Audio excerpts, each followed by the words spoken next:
नमस्कार। राजमंगल टाइम्स और धर्म मंच के हस्तरेखा सीरीज में मैं ज्योतिषाचार्य आशा त्यागी आपके सामने तीसरी फिंगर अनामिका के बारे में थोड़ी सी जानकारी लेकर हाजिर हूँ। पिछली वीडियोस में हमने देखा तर्जनी फिंगर के बारे में कि किसी का व्यक्तित्व कैसा हो सकता है, मध्यमा फिंगर के बारे में कि किसी का व्यक्तित्व कैसा हो सकता है। आज हम जानेंगे अनामिका फिंगर के बारे में। तो अनामिका फिंगर जो है हमारी सूर्य की उंगली या रिंग फिंगर इसे हम कहते हैं। अंग्रेजी में फिंगर को या इस उंगली को फिंगर ऑफ अपोलो भी कहते हैं, क्योंकि इसके मूल में सूर्य का स्थान होता है। यहाँ पे हम इसे सूर्य पर्वत बोलते हैं, तो जो इसका मूल है वो सूर्य पर्वत है। सामान्यतः ये उंगली मध्यमा से छोटी होती है, जैसा कि मैं पिछली वीडियोज में भी बताया कि मध्यमा जो उंगली है वो हमारी सबसे लंबी होती है। तो ये नेचुरली जो होती है वो मध्यमा से कम ही होती है, परंतु तर्जनी से कभी कभी ये लंबी हो जाती है। तर्जनी उंगली से अनामिका का लंबा होना यशमान दिलाता है हमें।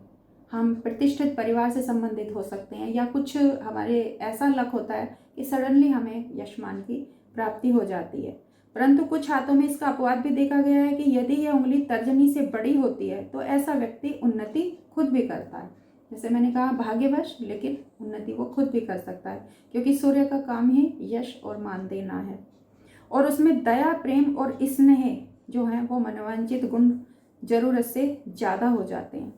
परंतु यदि यह उंगली मध्यमा के बराबर पहुंच जाती है, हालांकि ऐसा रेयर केसेस में ही होता है, मोस्टली नहीं होता है, लेकिन अगर ये इसके बराबर में पहुंच जाती है इस तरीके से किसी के हाथ में, तो ऐसा व्यक्ति दुष्ट प्रवृत्ति का हो जाएगा, स्वार्थी हो जाएगा, और उसके अंदर भावनात्मक जो भी वो हैं गुणों की कमी आ जाती है। ऐसे व्यक्ति अपने स्वार्थ के कारण सामने वाले को अधिक से अधिक अहित करते हैं, क्योंकि आपने देखा होगा कि जो प्रतिष्ठित लोग हैं वो अपने आसपास के लोगों का शोषण भी करते हुए देखे गए हैं।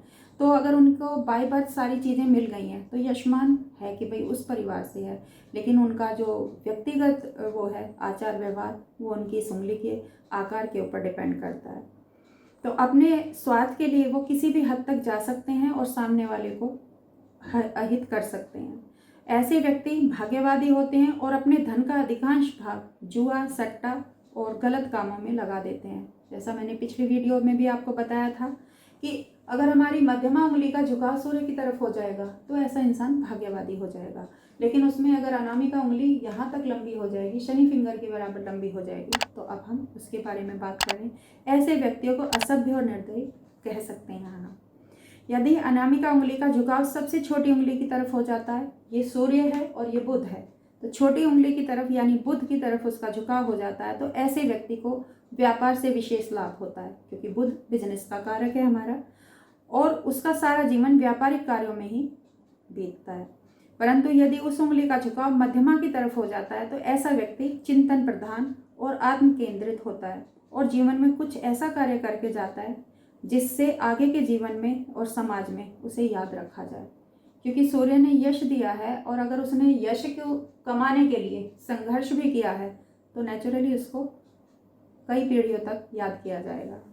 यदि अनामिका छोटी हो तो वह व्यक्ति कलाकृतियों अथवा चित्रों और पुरानी वस्तुओं से धन संचय करता है।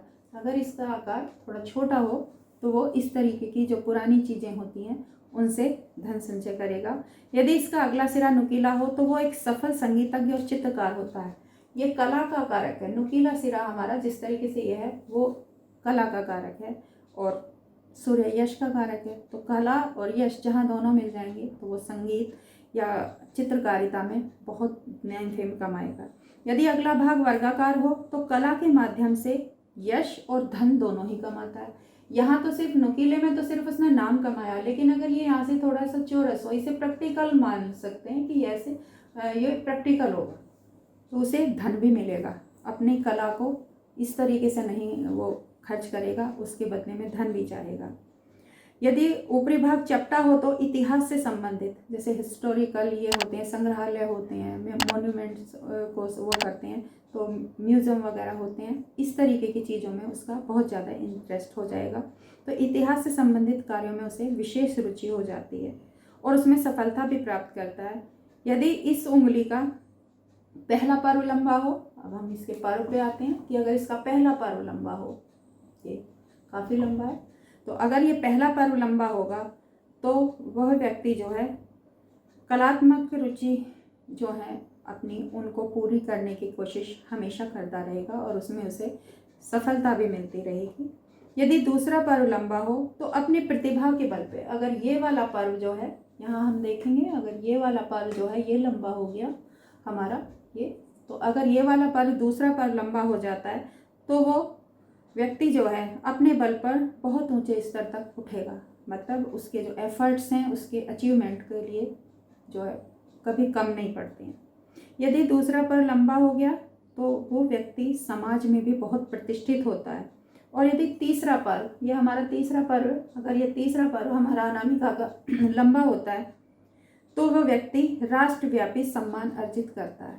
तो इस तरीके से हमने पहले पर्व को भी देखा कला के क्षेत्र में, दूसरे पर्व को लंबा होने पे हमने देखा कि वो धनार्जन भी करेगा, तीसरे पर्व को हमने देखा कि वो राष्ट्रव्यापी सम्मान प्राप्त करेगा।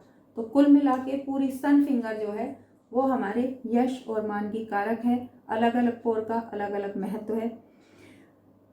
यदि यह उंगली तर्जनी के बराबर लंबी हो तो उसे विशेष ख्याति की भूख रहती है। वो इंसान तर्जनी को क्योंकि ज्ञान के कारक है तो उसे हमेशा ही लगता है कि तेरी जो कर्म है, तेरी जो आइडेंटिटी है, तेरी जो मेहनत है उसे यश मान मिलना चाहिए। वो कई लोग होते हैं ना कि अपनी मेहनत की और उनको फेम की ज़रूरत नहीं होती है कि बस काम किए जाने, लेकिन ये लोग यश और मान के भी भूखे होते हैं। यदि यह उंगली मध्यमा के बराबर लंबी हो तो जीवन में कई कार्य आकस्मिक रूप से होते हैं। जैसे मैंने पहले भी बताया था ये शनि की उंगली है, तो शनि की उंगली के बराबर अगर ये इसकी लंबाई होती है तो सडनली उसकी लाइफ में बहुत सारे काम होते हैं और वह अंत में सफलता प्राप्त करके ही रहता है। कई लोगों को होता है कि एक अचीवमेंट में या दो अचीवमेंट में उतनी सक्सेस नहीं मिलती है, लेकिन बार बार अगर वो प्रयासरत रहते हैं तो उनको सफलता जरूर मिलती है। तो हमने देखा कि यहाँ से हमें ज्ञान मिला है तर्जनी फिंगर से, मध्यमा से हमको संघर्ष मिला है या मेहनत करने की इच्छा शक्ति मिली है, और अनामिका से हमें यश और मान मिला है। उसके तीनों पोरों के बारे में हमने जाना कि तीनों पोर हमें क्या क्या दे सकते हैं।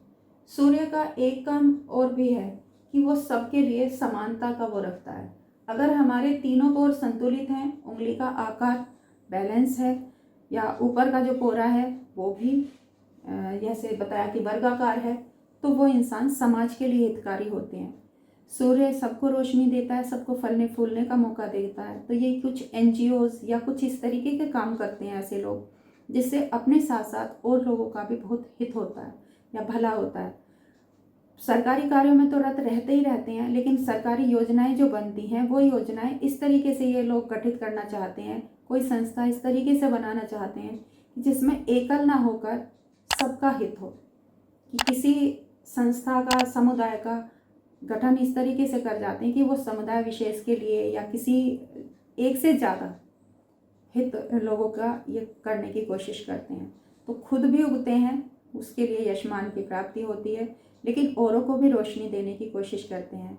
जैसा सूर्य को हमारे जो वैदिक है, वैदिक में कहा गया है किंग ऑफ प्लेनेट। तो अगर किसी की कुंडली में सूर्य अच्छा हो तो उसको किसी और भी ग्रह की ज़रूरत ही नहीं पड़ती। वो गरीब घर में पैदा हुआ है लेकिन यशमान मिल जाएगा।